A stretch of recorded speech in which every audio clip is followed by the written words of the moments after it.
तो ये क्वेश्चन करते हैं, vector A of magnitude 3 is equally inclined with 3 coordinate axis, है ना। वेक्टर ए पता करना है। अच्छा, equally inclined with the 3 coordinate axis मतलब क्या निकला कि इस वेक्टर के तीनों डायरेक्शन कोसाइन जो है वो सेम है, मतलब cos alpha is equal to cos beta is equal to cos gamma. और या फिर अपन ये भी बोल सकते हैं एल जो है is equal to M is equal to N. अच्छा, डायरेक्शन कोसाइंस के बीच में क्या रिलेशन होता है, L square plus M square plus N square, ये 1 के बराबर, तीनों बराबर हैं, इसका मतलब क्या हो गया 3l स्क्वायर, ये 1 के बराबर। तो l की क्या वैल्यू आ गई, plus minus 1 by under root 3, और यही वैल्यू m की और n की भी हो जाएगी। अपने को वेक्टर a पता करना है, तो पहले ये जो यूनिट वेक्टर है ना, यूनिट वेक्टर क्या हो जाएगा, बेसिकली 2 वेक्टर्स आएंगे अपने पास में।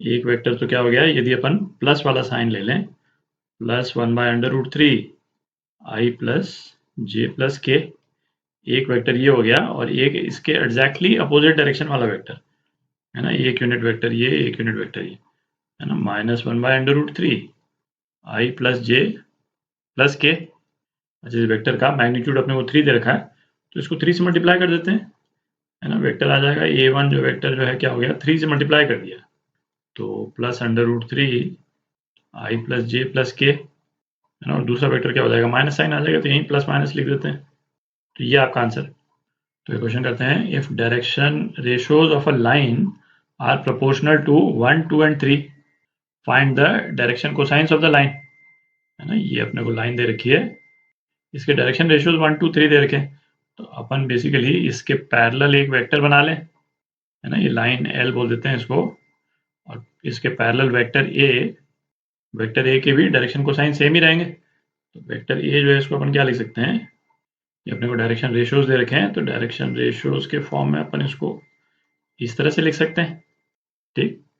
इस वेक्टर के यदि अपन डायरेक्शन कोसाइन निकाल लें, तो सेम डायरेक्शन कोसाइन इस लाइन के भी हो जाएंगे। तो वेक्टर के डायरेक्शन कोसाइन अपन कैसे निकालते थे, इसी को यूनिट वेक्टर में कन्वर्ट कर लें अपन, तो यूनिट वेक्टर जो है वो क्या हो जाएगा, 1 upon under root 1 plus 4 plus 9 I plus 2j plus 3k, के है प्लस 3k, है ना, ये हो जाएगा। तो इस लाइन के जो डायरेक्शन कोसाइंस हैं, है ना, वो क्या हो गए, पहले मैं वेक्टर के लिख रहा हूँ, वेक्टर क्या हो गए, 1 by under root 14, 2 by under root 14 और 3 बाय अंडर रूट 14, ये तो इस वेक्टर के डायरेक्शन कोसाइंस। और ये तो अपन डिस्कस कर ही चुके हैं, इस लाइन के पैरेलल जो है अपोजिट डायरेक्शन का भी वेक्टर हो सकता है, भाई वेक्टर तो इस डायरेक्शन में भी हो सकता था। तो लाइन की डायरेक्शन कोसाइन जब अपन लिखेंगे तो यहाँ पे प्लस माइनस, ठीक। तो ये आपका आंसर। तो क्वेश्चन करते हैं, if a line segment makes projections of 5, 5 and 2 under root 5 on x, y and z axis respectively, find its length and direction cosines।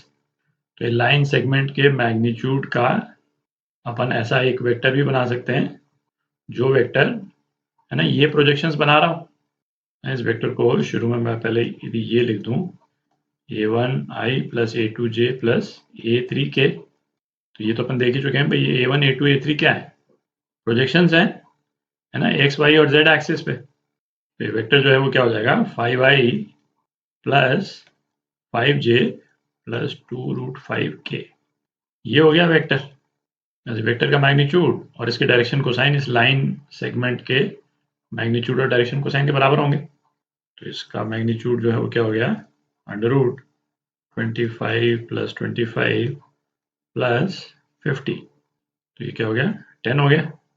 तो लाइन सेगमेंट की लेंथ 10, और लाइन सेगमेंट के डायरेक्शन कोसाइन निकालने के लिए इस वेक्टर को unit vector में कन्वर्ट कर दें अपन, मैग्नीट्यूड a से डिवाइड कर दें इसको, तो क्या आ जाएगा, 1/2i plus 1/2j plus root 5 upon 5, है ना, ऐसे ही लिख लेते हैं, ओके।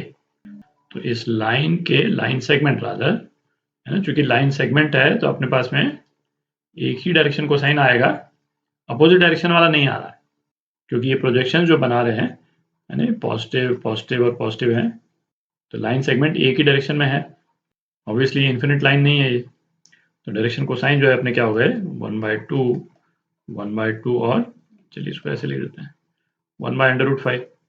ये आपका आंसर।